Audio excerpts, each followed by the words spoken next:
Hello students, I welcome you all to this beloved channel beloved academy. मैं उम्मीद करती हूँ आप लोगों की तैयारी बहुत अच्छे से चल रही होगी।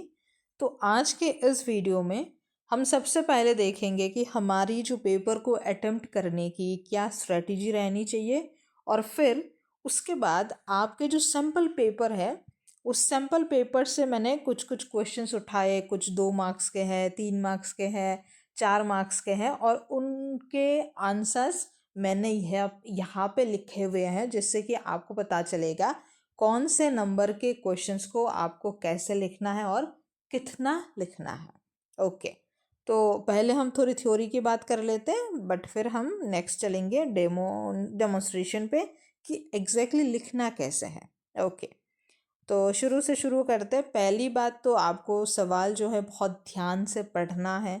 ये तो मस्ट है, हर एक सब्जेक्ट के लिए ही ये लागू है। और एग्जैक्टली आपको पता करना है कि पूछा क्या गया है, exactly what is asked, avoiding unnecessary information. आपको दुनिया भर की कहानी नहीं लिखनी है, चीज़ें नहीं लिखनी है। क्या पूछा गया है उसको ध्यान से पढ़ना है। ओके, फिर उसके बाद चलो स्टेप 1, आपने सवाल को अच्छे से पढ़ा, आपने समझ लिया क्या मेरे से पूछ रहा है एग्जामिनर।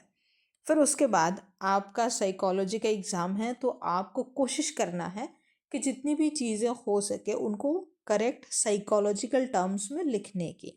अगर आपको नहीं आता है वो बात की बात है, बट आपको कोशिश ये करना है कि साइकोलॉजिकल टर्म में लिखना है।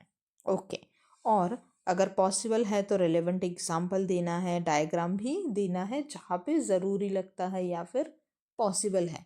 जैसे मानो कोई 2 नंबर का क्वेश्चन है, अब उस पर आपको ज़रूरी नहीं है कि आप एग्जाम्पल लिखो, डायग्राम लिखो, वो ज़रूरी नहीं है। अगर सीधे से आपसे पूछता है कि ये क्या है, इसका एग्जाम्पल दो, तब आपको बोलना है कि ये इसको एक्सप्लेन करोगे और फिर उसका एग्जाम्पल दे दोगे। ओके, फिर आपका जो आंसर है उनको आप ना पॉइंट्स में लिखना है। ऐसा नहीं कि पैराग्राफ में पूरी कहानी लिखती, नहीं बेटा। आपके जो टीचर्स है, जो बोर्ड्स के पेपर चेक करते हैं या कोई भी हो, उतना समय लेके कोई नहीं बैठा है पूरी कहानी पढ़ने के लिए। तो आपको पॉइंट्स में आंसर लिखना है ना। पॉइंट में जैसे यहाँ पे मैंने लिखा हुआ है ना, पेपर अटेम्प्टिंग स्ट्रेटेजी, मानो ये मेरा टॉपिक है, तो आंसर मैंने पहले पॉइंट, दूसरे, तीसरे, चौथे, पांचवे और छठा पॉइंट, ऐसे करके 6 पॉइंट्स में मैंने इनको लिखा है। तो आपको पढ़ने में आसान हो रही है, मुझे बताने में आसान हो रही है।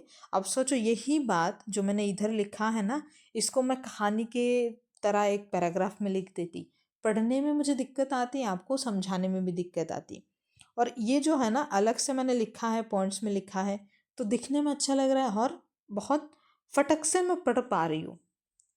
तो एग्जामिनर, क्योंकि उनके पास कम टाइम रहता है, तो उनको प्रेजेंटेशन अच्छा चाहिए। कई बार थोड़े कंटेंट जो है वो थोड़ी बहुत गड़बड़ हो जाती है। आपने मानो जो लिखा थोड़ा बहुत इधर उधर हो गया है, बट आपने अगर उसको प्रेजेंट अच्छे से किया तो आपको नंबर मिलना ही मिलना है। आप आपके जो आंसर शीट है उसको आप सोचो एक गिफ्ट की तरह सोचो। तो गिफ्ट को आप जितने अच्छे से, जितने अच्छे तरीके से रैप करोगे, वो उतना अच्छा दिखेगा। यानी आपके प्रेजेंटेशन के ऊपर डिपेंड करता है आपको कितना नंबर मिलेगा। मैं ये हमेशा कहती हूँ, पढ़ाई के मामले में आप कैसे भी पढ़ाई करो, बट आपने एग्ज़ाम में कैसे लिखा, कैसे प्रेजेंट किया, आप पे जो नॉलेज है उसी पे बेस्ड होते हैं आपके मार्क्स। ओके, एक पॉइंट पे ज़्यादा ज्ञान हो गया। ठीक है, कोई बात नहीं। फिर नेक्स्ट पॉइंट, नीट और क्लीन प्रेजेंटेशन करना है पूरी आंसर शीट में। ऐसे नहीं काट पीट कर दिया, ये गलत हो गए तो इसको हमने ऐसे काट कर दिया, ऐसे में से मत करना। ठीक है, फिर आपकी जो हैंड राइटिंग है वो क्लियर होनी चाहिए और रीडेबल हैंड राइटिंग होनी चाहिए। देखो यहाँ पे मैंने ना ऐसे नहीं बोला कि सुंदर हैंड राइटिंग होनी चाहिए, ऐसी बात नहीं है। देखो हर एक की राइटिंग एक जैसे नहीं होती, बट ये इतना तो इंश्योर करो कि जो लिखा है वो क्लियरली पढ़ा जा रहा है और रीडेबल है, पढ़ पा रहे हैं इंसान। ऐसा नहीं है कि कुछ ऐसे वैसे क्या लिख दिया, कुछ समझ नहीं आ रहा है, ऐसा नहीं होना चाहिए। ओके, और फिर लास्ट में पॉइंट ये है कि हर एक सवाल के बाद थोड़ा सा आपको स्पेस छोड़ना है। जैसे यहाँ पे हमने किया है ना, जैसे ये एक टॉपिक हमने लिया है, फिर टॉपिक को हमने आंसर किया है पॉइंटर्स में, आप ऐसा समझो। और फिर इसके बाद जैसे मैंने यहाँ पे थोड़ा एक बड़ा सा गैप छोड़ा है ना, जैसे आंसर के बीच में छोटा छोटा गैप है, छोटा छोटा, लेकिन एक टॉपिक मेरा ख़त्म हुआ, दूसरा टॉपिक पे जब हम जा रहे हैं तो एक बड़ा गैप है, तो वैसे ही आपको छोड़ना है। ओके, अब हमने थोड़ी बहुत थ्योरी पढ़ ली, अब हम देखते हैं कि एक्चुअल में ये चीज़ें करनी कैसी हैं। तो आपके सैम्पल पेपर्स ही मैंने उठाया है, आपको देखना है आप देख सकते हो अगर आपके पास है, नहीं तो मैंने टेलीग्राम चैनल पे शेयर कर दिया है सैम्पल पेपर, आप वहाँ से देख लेना। और सैम्पल पेपर का जो सॉल्यूशन है वो मैं लाने वाली हूँ 2-3 दिन में, थोड़ा टाइम लग रहा है मुझे, उसको थोड़ा रेडी करना पड़ रहा है। ओके, तो क्वेश्चन नंबर 19A जो कि 2 मार्क्स का क्वेश्चन है, सवाल ये है कि सोशल लोफिंग को कैसे रिड्यूस किया जाता है। तो सिंपल हमने क्या किया, देखो ये आपका जो है ना, इसमें आपको 2 मार्क्स मिलेगा, 2 मार्क्स। तो पहले हमने क्या किया, सोशल लॉफिंग क्या है मैंने इसको एक्सप्लेन कर दिया। अगर आप चाहो तो आप सोशल लॉफिंग करके ऐसे ना हेडिंग डालो, सोशल लॉफिंग करके, फिर इसके बाद आप डालो डेफिनेशन करके, और फिर ऐसे आप लिखो, ये आप कर सकते हो, बट उतना ज़रूरी नहीं है, 2 मार्क्स का सवाल है, उतना एफर्ट नहीं करना है, नंबर थोड़े कम है। तो हमने ऐसे लिख दिया डेफिनेशन, और कैसे रिड्यूस कर सकते हैं, क्योंकि 2 मार्क्स का क्वेश्चन है, हमने 2 पॉइंट में लिख दिया। ओके, तो देखो ये दिखने में अच्छा लग रहा है ना, यहाँ पे मैंने डेफिनेशन लिख दिया, आप चाहो तो डेफिनेशन के ऊपर डेफिनेशन ऐसे करके भी लिख सकते हो गई बात। फिर हमने टॉपिक दे दिया कि इस तरीके से कर सकते हैं, फिर मैंने 2 पॉइंट लिखा। तो इसको अगर करोगे तो फुल मार्क्स मिलना तय है, कोई नहीं काट सकता। लेकिन अगर आप सोचो कि जैसे अरे चल ना जा, ठीक है, तो यहाँ पे ये सवाल आया लोफिंग कैसे रिड्यूस कर सकते हैं, 2 नंबर का, आपने सीधा 2 पॉइंट लिख दिया, दिखने में अच्छा नहीं लग रहा है, बस सीधा लिख दिया, तो सीधा लिख दिया तो सीधा नंबर काटेगा, ठीक है। अब तो हमारा तीसरा सवाल है, तीसरा नहीं, क्वेश्चन नंबर 23A है, जो कि हमारा 3 नंबर का क्वेश्चन है। तो इसमें सवाल है कि explain the level of consciousness as stated in the psychodynamic approach. तो हमारा कॉन्सेप्ट क्या है, साइकोडायनामिक अप्रोच। तो इसमें सबसे पहले हमने क्या किया, साइकोडायनामिक अप्रोच क्या है इसको थोड़ा सा हमने एक्सप्लेन किया, हमने इस पर थोड़ी सी प्रकाश डाली। अब ये देखो एक चीज़ नोटिस करो, ये जो 2 नंबर का क्वेश्चन जब मैंने इसको आंसर किया, मैंने लोफिंग को छोटा सा लिया, बस 1.5 लाइन में मैंने ख़त्म कर दिया, 1.5 लाइन। बट जब 3 नंबर का क्वेश्चन है मेरे पास, तब मैंने इसको 2 लाइन से थोड़ा ज़्यादा में इसको एक्सप्लेन किया। इससे पता चल रहा है कि इस सवाल का जो नंबर है वो ज़्यादा है, मुझे थोड़ा ज़्यादा लिखना है। अब ज़्यादा नंबर मिलेगा तो एफर्ट ज़्यादा करना पड़ेगा। ओके, तो हमने इसको लिख दिया, बस सीधी सी बात है। यहाँ पे आप चाहो तो साइकोडायनामिक अप्रोच ऐसे करके भी टॉपिक दे के फिर आप इसको लिखो, और फिर आप लिखो कि कौन से 3 लेवल है, और फिर हमने इधर किया क्या, जो 3 लेवल है, कॉन्शियस, प्री कॉन्शियस, अनकॉन्शियस, इन 3 लेवल को हमने एक्सप्लेन किया। तो यहाँ पे आपको 3 नंबर ज़रूर मिलेगा। मैं होती तो मैं दे देती, अब आपका जो टीचर है चेक करने वाला, वो अगर ज़्यादा ही कंजूस होगा वो नहीं देगा, उस पर तो मैं क्या ही कर सकती हूँ। ठीक है, फिर हमारा जो 26B एक क्वेश्चन है, जो कि हमारा 4 मार्क्स का क्वेश्चन है। और देखो सवाल पे भी ना समझा देता है मतलब जो एग्जामिनर है, जो क्वेश्चन सेट करता है। देखो इधर बोला है एक्सप्लेन करो, पहले किसी भी सवाल पे आपको एक्सप्लेन के लिए नहीं बोला है, तो क्योंकि उनको भी पता है आपको नंबर इधर ज़्यादा देना है, तो उन्होंने बोला है कि एक्सप्लेन करो। तो एक्सप्लेन में भी सेम हमने ये हरप्रीत एक साइकोलॉजिस्ट है, is interested in using self report measure for career counselling of his client, explain the approach and test he can use. तो यहाँ पे हमने क्या किया, तो आप चाहो तो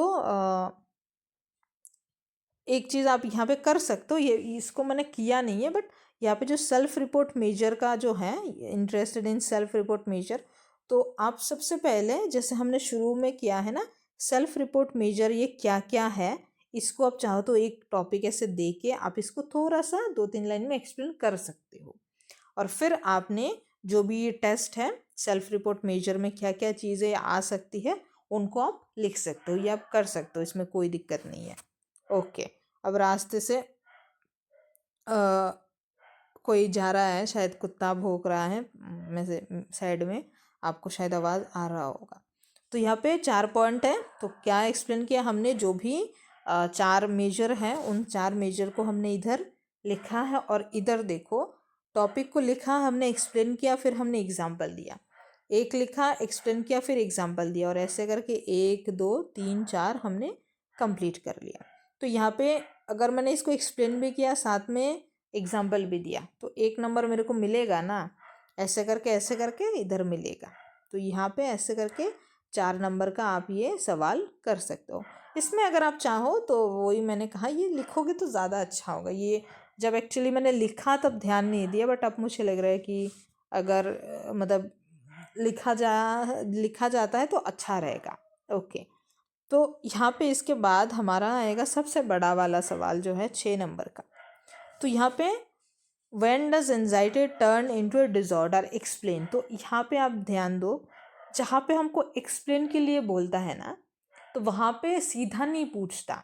जैसे पहले पूछ दिया कि ये क्या है, 1 नंबर के सवाल में ये क्या है, तो ठीक है, ये है।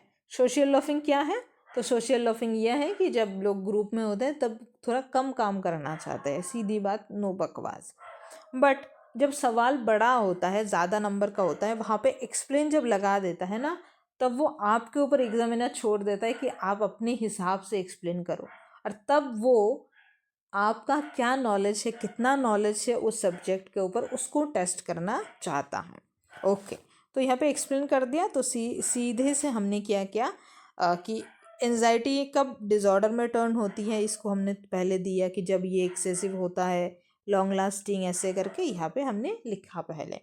फिर कितने टाइप के एंजाइटी डिसऑर्डर से, यही हमारा मेन सवाल है ना, तो इसको हमें एक्सप्लेन करना है। तो यहाँ पे हमने इसको दिया। तो देखो, यहाँ ऐसे ना आपको लिखना है, आपको सीधा ऐसे नहीं कर देना। जैसे ये देखो, कुछ डिसऑर्डर्स है, 1 नंबर, 2 नंबर, फिर ऐसे 3 4 5 जितने भी हैं, अरे इसको हमने लिखा। तो ये चीज़ जो है ना, ऐसा नहीं करना है। आपने सीधा एक्सप्लेन बोल दिया और इस पार्ट को आप पूरा स्किप कर दो और आप सीधा ऐसे लिखने लग जाओ, ऐसे नहीं करना है। ये ना एक तरीके से प्रेजेंट करना है। जैसे हम रेस्टोरेंट में खाना खाने जाते, तो पहले हमको स्टार्टर मिलता है, फिर उसके बाद मेन कोर्स आता है, फिर उसके बाद हम जाके थोड़ी मीठा वगैरह कुछ खाते हैं। तो ऐसे करके स्टेप बाय स्टेप करना है। तो जो समझ आ गए, तो मेन बात है, शायद मैं बहुत जल्दी जल्दी बात कर रही हूँ, क्या मुझे पता लग रहा है ऐसा। तो पहले जो भी टॉपिक पूछा जाएगा, सबसे पहले आपको उस टॉपिक को एक्सप्लेन करना है, उसका डेफिनेशन आप थोड़ा सा लिखो, और फिर उसके बाद आपका क्या पूछा जा रहा है उसको एक हेडिंग दो कि इसके टाइप से। तो टाइप्स ऑफ, मान लो ये कोई टॉपिक है ए, तो टाइप्स ऑफ ए। फिर इसके बाद आप 1 point, 2 point, 3 point, 4 point, 5 6 7 8 9 10 number के हिसाब से आप इसको लिखोगे। तो I hope I am very clear, आपको समझ आ गया होगा। और इसके साथ साथ अगर आपको ये जो पीडीएफ है, जैसे यहाँ पे 2-3 सवाल सॉल्व किए हुए हैं, तो अगर आपको ये पीडीएफ चाहिए ना, तो ज्वाइन करो हमारा Telegram channel beloved community, link आपको डिस्क्रिप्शन में मिल जाएगा।